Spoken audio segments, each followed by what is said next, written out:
Imagine a place that held the world's greatest knowledge: mathematics, astronomy, even the secrets of the stars. The Library of Alexandria was that place, until it vanished. What really happened to this ancient wonder? Stick around to uncover the mystery. Welcome to Ancient Chronicles HD, where we dive deep into the mysteries of the past. The Library of Alexandria, founded in the 3rd century BCE in Egypt, was the ancient world's greatest center of learning. Built under the Ptolemaic dynasty, it housed up to 700,000 scrolls and attracted brilliant minds like Euclid, who developed geometry, and Eratosthenes, who calculated the Earth's circumference with stunning accuracy, within just 2% of today's value. This wasn't just a library, it was a symbol of human ambition, bridging Greek and Egyptian cultures in the vibrant city of Alexandria. But this beacon of knowledge didn't last. Today, we'll explore its rise, its mysterious fall, and what might still be out there. If you love history's greatest enigmas, hit that subscribe button and let's get started. The library wasn't just a building, it was a mission to collect all human knowledge. The Ptolemaic kings were obsessed with this goal. They sent agents across the Mediterranean to buy, borrow, or even seize texts. In one famous story, Ptolemy III borrowed Athens' official copies of plays by Aeschylus, Sophocles, and Euripides. He paid a deposit of 15 talents of silver, worth about $3 million today. But instead of returning the originals, he sent back copies and kept the real ones. The library's scribes worked tirelessly, copying scrolls brought by ships docking in Alexandria's port, where every vessel was searched for texts. Inside the library, a scholar named Callimachus created the Pinakes, the world's first library catalog. This system organized scrolls by subject: poetry, history, philosophy, and even included summaries, a revolutionary idea that shaped how we manage knowledge today. Meanwhile, the library's scholars made groundbreaking discoveries. Eratosthenes measured the Earth's circumference by comparing shadows in Alexandria and Syene, while Hipparchus mapped the stars and discovered the precession of the equinoxes, a 26,000-year cycle critical to modern astronomy. This was a place where ideas changed the world. So, what happened to the library? Its decline wasn't a single event. It unfolded over centuries. Let's break it down. In 48 BCE, Julius Caesar was in Alexandria during the Roman Civil War, fighting to support Cleopatra. To destroy his enemies' ships, he set a fire in the harbor, but it spread to the city. Ancient writers like Plutarch and Seneca say this fire reached the library, with Seneca estimating 40,000 scrolls burned. But some historians argue the damage was limited, since the library kept functioning for centuries after.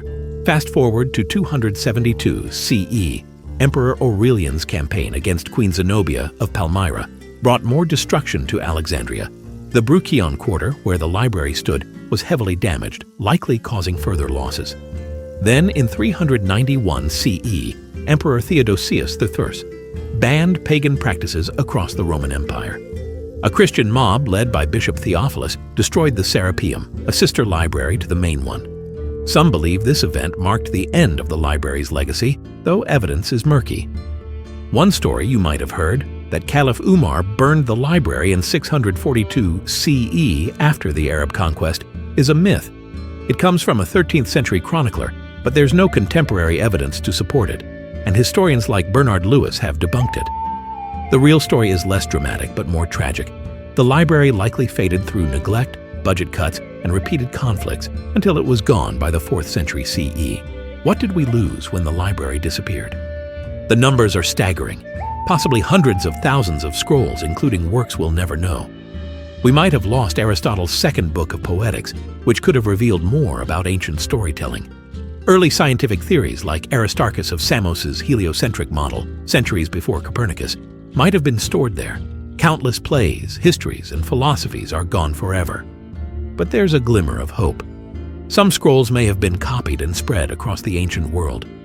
The Nag Hammadi Library, discovered in Egypt in 1945, contains 4th century Gnostic texts that might trace back to Alexandria's influence.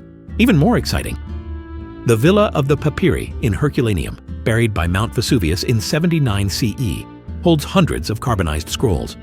Some scholars believe these could include Alexandrian works. In 2023, researchers used advanced X-ray techniques to read these scrolls without unrolling them, revealing lost texts bit by bit. Could we one day recover a piece of the library's legacy? The search continues. The Library of Alexandria remains one of history's greatest mysteries, a testament to what humanity can achieve. and how easily it can be lost. Its story reminds us to preserve knowledge, because once it's gone forever. But its legacy lives on in every library, every scientist, and every curious mind today. So what do you think? Was the library's greatest loss its scientific works, its literature, or something else entirely? Drop your thoughts in the comments below. I'll be replying to as many as I can. If you enjoyed this journey into the past, give us a thumbs up, subscribe for more historical mysteries, and hit the bell so you never miss a video.